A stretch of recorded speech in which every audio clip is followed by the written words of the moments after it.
ইতিহাসের সেরা বাজেট 2026-27 অর্থ বছরের বিএনপি সরকারের বাজেট। এই বাজেট শুধু একটি অর্থনৈতিক পরিকল্পনা নয়, এটি মানুষের জীবনমান উন্নয়নের একটি প্রতিশ্রুতি। জুলাই শহীদ পরিবারের সদস্যদের জন্য মাসিক 20,000 টাকা ভাতা, 65 বছরের বেশি বয়সী নাগরিকদের জন্য বিনামূল্যে ট্রেন সেবা এবং মেট্রো রেলে 25% ভাড়া ছাড়, হৃদরোগীদের চিকিৎসা ব্যয় কমাতে হার্টের রিং এর দাম 1,09,800 টাকা থেকে কমিয়ে 62,000 টাকায় নির্ধারণ, কন্টেন্ট ক্রিয়েটরদের আয়কে সম্পূর্ণ করমুক্ত রাখার উদ্যোগ।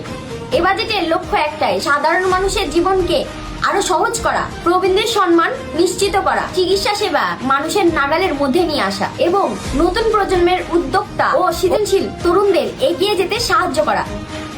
আল্লাহ ছাড় দেন কিন্তু ছেড়ে দেন না। থানা পুড়িয়ে দিয়েছি, পুলিশ মেরে ফেলেছি, এত বড় হ্যাডমোলা ব্যক্তি কালকে ছাত্র দলের সাথে মনোমানিত হয়ে ছাত্রদল যখন দৌড়ানি দিয়েছে তখন থানায় যায় আশ্রয় নিয়েছে। শেষ ভরসা। আমাদের প্রত্যেকটা মানুষ জানা উচিত যে আমাদের প্রশাসন, পুলিশ, থানা আমাদের শেষ ভরসা, আশ্রয়স্থান। আমরা এই জায়গায় যেন কোনো রাজনীতি না করি। এই ছেলেটি কত মানুষকে হত্যা করেছে এনসিপি সহযোগিতায়, সমন্বয় পরিচয়ে। কিছুদিন আগে প্রিয় দেশবাসী, আপনারা সকলে দেখেছেন, সে ভারতে পালিয়ে গিয়েছিল ইউরোপে যাওয়ার জন্য এবং তার কাছে নগদ 50 লক্ষ টাকা ছিল। এই টুকাইয়ের বাচ্চা টুকাই তার পুরো পরিবার বিক্রি করলো তো 50 লাখ টাকা হবে না। সে একটা ছেলে 50 লাখ টাকা নিয়ে ভারতে ধরা গেছে, ভারত থেকে পোষণ করে আবার বাংলাদেশে নিয়ে আসছে। কোনো বিচার নেই, কারণ তারেক রহমান ঠান্ডা মাথায় দেশ চালাচ্ছে আর তারা উস্কানি দিয়ে মব সৃষ্টি করতেছে। তার বিচার কি বাংলাদেশের মানুষ হবে না? তো প্রিয় দেশবাসী, সবাই ভিডিওটা একটা গুরুত্ব দিবেন। এই টুকাইগুলো লাস্ট পর্যন্ত থানাতে আশ্রয় নিয়েছে। আমি প্রিয় ছাত্র দলকে বলবো, তোমরা মশা মেরে হাত কালি করো না। তোমাদের একটা গুরু দায়িত্ব আছে দেশের প্রতি, ভালোভাবে কাজ করো। আমরা শুধু অতটুকু বলতে চাই, তারা দেশের খুব দ্রুতই তারা ধ্বংসের দ্বার প্রান্তে চলে যাবে। শুধু তোমরা অতটুকুই মনে রাখবা, সব বিষয়ে তোমরা মাথা ঘামাবা না, কারণ এদেরকে যদি তুমি আঘাত করো তোমাদের মান সম্মান নষ্ট হবে। কারণ তারা হচ্ছে টুকাই। টুকাইকে কখনো মানুষ মারতে নাই। ঠিক আছে, সবাই লাইভটা শেয়ার দিবেন। ভালো থাকবেন সবাই। অহংকার কখনোই দীর্ঘস্থায়ী হয় না, ক্ষমতাও দীর্ঘস্থায়ী হয় না। এনসিপি যে ক্ষমতা অপব্যবহার করেছে, এই বাংলার মাটিতে বাঙালিরাই, বাংলাদেশিরাই বিচার করবে ইনশাআল্লাহ। বাংলাদেশের মানুষদের জান, বাংলাদেশের মানুষদের প্রাণ তারেক রহমান। তাই তারেক রহমানকে অনুরোধ করব, ভাই আপনার নিরাপত্তা বাহিনী বাড়ান ভাই। কারণ আমরা বাংলার জমিনে এমন একজন প্রধানমন্ত্রীকে পাইছি, তারেক রহমানকে, আমরা তাকে কোনো প্রকার হারাইতে চাই না।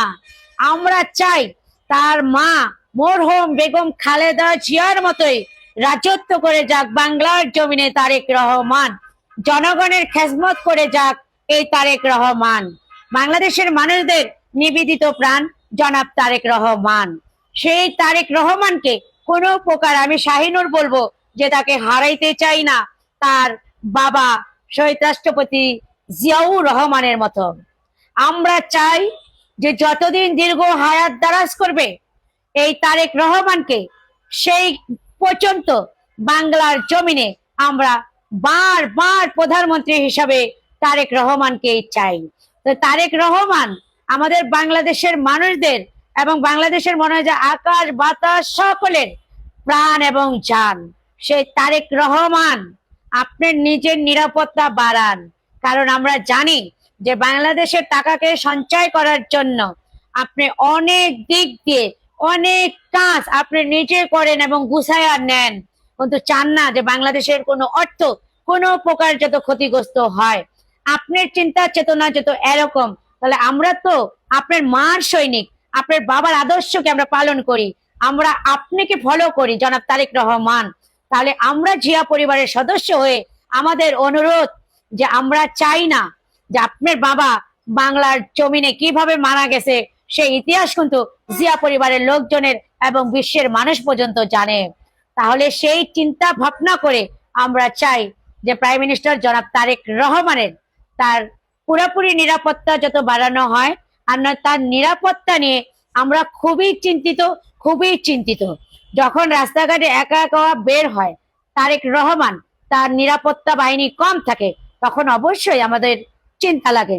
কারণ আমাদের নেতা তারেক রহমান দীর্ঘ 17 বছর পর বাংলাদেশে আসছে, তাকে আমরা দেখছি তাকে আমরা চিনছি, তাকে আমরা জানছি।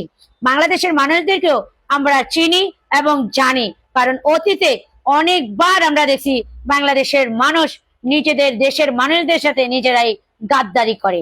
তাই আমরা চাই না যে আমাদের প্রধানমন্ত্রীর সাথে, জনাব তারেক রহমানের সাথে এরকম কোনো ঘটনা ঘটুক। দর্শক, দফায় দফায় হামলার পরে এখন আবারও ট্রাম্প হুমকি দিচ্ছে যে আজকেই খালেদ দখল করবে। এর আগে আমরা দেখেছি যে হুমকি দিয়েছে যে 24 ঘন্টার মধ্যে যদি ইরান শর্ত না মানে তাহলে ইরানের কঠিন পরিস্থিতির মুখোমুখি হতে হবে। যদিও 28শে ফেব্রুয়ারি পরে এই ধরনের হুমকি নতুন কিছু নয়, এই ধরনের হুমকি আমরা প্রায় দেখেছি যে ইরানের উপরে এই ধরনের হুমকি দিয়েছে ট্রাম্প, কিন্তু কোনোভাবেই টিকতে পারেনি। আজকে বলছে যে খালেদ দ্বীপ দখল করবে। খালেদ দ্বীপে এর আগেও দখল করার চেষ্টা করেছে কিন্তু টিকতে পারেনি, এবং খালেদ দ্বীপ দখলের জন্য আমার মনে এটা মনে হয় তৃতীয় বা চতুর্থবার হুমকি। কিন্তু খালেদ দ্বীপে তারা আক্রমণও করেছিল কিন্তু কোনোভাবেই টিকতে পারেনি। কিন্তু আজকে আবারও হুঁশিয়ারি দিয়েছে যে আজ রাতেই কঠোর হামলা হবে, এবং তিনি ভেনেজুয়েলার মতো এককভাবেই খালেদ দ্বীপ সহ ইরানের তেল দখলের প্রতিশ্রুতি দিয়েছেন। এই দ্বীপটি দেশটির অপরিশোধিত তেল রপ্তানির প্রায় 90% প্রক্রিয়াজাত করা হয়, এবং এটি ইরানের আয়ের অন্যতম প্রধান উৎস, এবং এইখানেই আঘাত করার জন্য বারবার চেষ্টা করছে। ইরান এই দ্বীপটি গভীরভাবে সুরক্ষিত রাখা হয়েছে, এবং এতে ক্ষেপণাস্ত্র, নৌমাইন এবং বিপ্লবী গার্ড বাহিনী ব্যাপকভাবে নিরাপত্তা মোতায়েন রয়েছে। দ্বীপটি দখল করতে হাজার হাজার মার্কিন সৈন্যের প্রয়োজন হবে, এমনটাই বিশেষজ্ঞরা বলছেন। বা ট্রুথ সোশ্যালে এক পোস্টে ট্রাম্প বলছে যে যুক্তরাষ্ট্র আজ রাতেই ইরানের উপরে খুব কঠিন আঘাত হানবে, এবং সেখানে দেশটির নৌবাহিনী, বিমান বাহিনী, রাডার, বিমান বিধ্বংসী ব্যবস্থা এবং অন্যান্য সকল প্রকার প্রতিরক্ষা ব্যবস্থা ধ্বংস করে দেবে। এমনকি তাদের বেশিরভাগ আক্রমণাত্মক সক্ষমতা উধাও হয়ে গেছে, এটা তিনি বলছেন। এবং তিনি এটা ট্রুথ সোশ্যালে বলেছেন, যেটা বরাবরের মতোই তিনি বলে থাকেন। এবং তিনি আরো বলছেন যে অদূর ভবিষ্যতে কোনো এক সময় আমরা খালেদ দ্বীপ এবং অন্যান্য তেল অবকাঠামো স্থাপনাগুলো দখল করব। ভেনেজুয়েলার মতো তাদের তেল ও গ্যাস বাজারের উপরে সম্পূর্ণ নিয়ন্ত্রণ প্রতিষ্ঠা করব। এটি ভেনেজুয়েলা এবং যুক্তরাষ্ট্রের উভয়ের জন্যই চমৎকারভাবে ফলপ্রসূ, এটাই বলছে। এবং হরমুজের কাছে মার্কিন অ্যাপাচি হেলিকপ্টার ভূপাতিত করার প্রতিবাদে মঙ্গলবার প্রেসিডেন্ট প্রতিশোধমূলক হামলা চালিয়েছে, এবং এরপর দ্বিতীয় দফায় গত রাতে ইরানের উপর যুক্তরাষ্ট্র বোমা হামলা চালানোর পর ট্রাম্পের এই সর্বশেষ হুমকি।